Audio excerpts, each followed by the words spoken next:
Facebook AI কি এবং এআইটা কিভাবে কাজ করে, এটা চালু রাখা লাগবে নাকি অফ রাখা? আমরা যখন কোনো ভিডিও ফেসবুকে আপলোড করতে যাবো, তো এখানে উপরে দেখেন এআই লেভেল অফ। এই এআই লেভেলটা কি, এটা অফ করলে সুবিধা কি, অন করলে সুবিধা কি, এটা সম্পর্কে আমি বিস্তারিত বলবো এখন। এআই লেভেলটা হচ্ছে আপনি যখন ফেসবুকে কোনো কিছু আপলোড করবেন বা ভিডিও আপলোড করবেন, ওইটা কি এআই টুলস এর মাধ্যমে তৈরি হয়েছে কিনা, ভিডিওটা বা ফটোটা হয়েছে কিনা। ওইটা যদি ফটো বা ভিডিওটা তৈরি হয়ে থাকে, সেক্ষেত্রে আপনার এআই লেভেলটা অন করে দিতে হবে।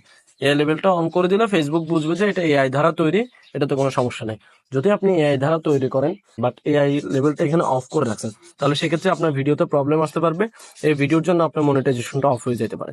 তো সবসময় আপনি যখন এআই দ্বারা কোনো ভিডিও তৈরি করবেন বা ফটো তৈরি করবেন, অবশ্যই এই লেভেলটা অন করে দিবেন ভিডিও বা ফটো ছাড়ার জন্য, ঠিক আছে?